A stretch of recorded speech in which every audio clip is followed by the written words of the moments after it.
मंडळी, तुम्हाला माहित आहे का, जगातील पहिलं हवेमधील विमानतळ हे आपल्या याच पृथ्वीवर आहे, जे समुद्र सपाटीपासून सुमारे 1771 मीटर उंचीवर आहे.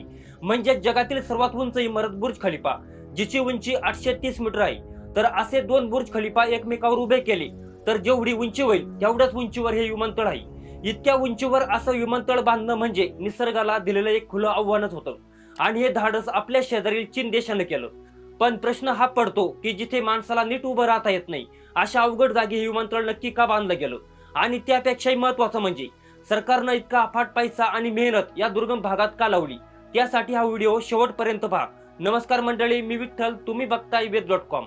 चीनमधील थ्री गॉर्जेस हा भाग निसर्गाच्या सौंदर्याने नटला असला तरी भौगोलिकदृष्ट्या तो जगापासून पूर्णपणे तुटलेला होता.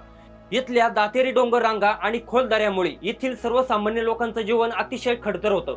विचार करा, जर इथल्या एखाद्या गावकऱ्याला शहरात जायचं असेल किंवा कोणाची तब्येत अचानक बिघडली तर त्याला डोंगर चढून आणि उतरून दवाखान्यात पोहोचायला कित्येक दिवस लागायचे.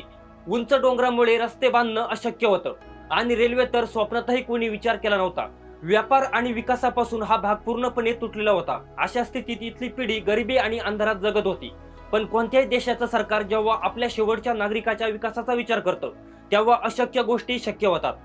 सरकारने ठरवलं की जर आपल्याला या दुर्गम भागातील लोकांचं नशीब बदलायचं असेल तर रस्ते बांधण्यापेक्षा थेट डोंगराच्या शिखरावर विमानतळ उभं करणं हा सर्वात वेगवान मार्ग आहे.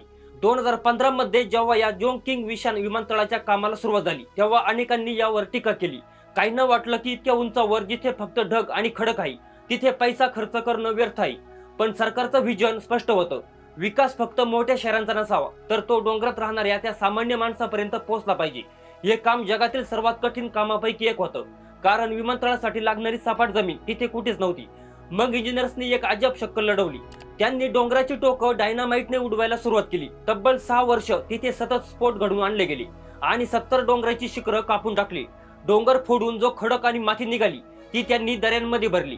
म्हणजे डोंगर कापले आणि दऱ्या बुजवल्या. असं करून त्यांनी डोंगराच्या टोकावर एक मोठं सपाट मैदान तयार केलं.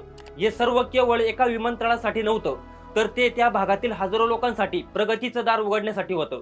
त्यांनी धावपट्टी बनवताना खास डायनामिक कॉम्पॅक्शन तंत्रज्ञान वापरून जमीन पोलादासारखी घट्ट केली, जेणेकरून 70 टन वजनाचे विमान सुरक्षितपणे उतरू शकेल. जवळपास 11 अब्ज 21 कोटी रुपये खर्च करून सरकारनं हे सिद्ध केलं. सर्वसामान्य लोकांच्या वेळेची बचत आणि त्यांच्या आयुष्याची सुरक्षा यापेक्षा मोठी कोणतीही किंमत नसते. 16 ऑगस्ट 2019 रोजी जेव्हा हे विमानतळ सुरू झालं तेव्हा तो केवळ एक तांत्रिक विजय नव्हता, तर तो सर्वसामान्यांच्या स्वप्नाचा विजय होता. आज या विमानतळाला एअरपोर्ट इन द क्लाउड्स म्हटलं जातं, कारण इथून विमान चक्क ढगांमध्ये उतरतं. जिथे पूर्वी पोहोचायला दिवस लागायचे तिथे आता लोक अर्ध्या तासात पोहोचतात. सरकारने केवळ विमानतळ बांधलं नाही तर यासोबतच इथल्या पर्यटनालाही मोठी चालना दिली.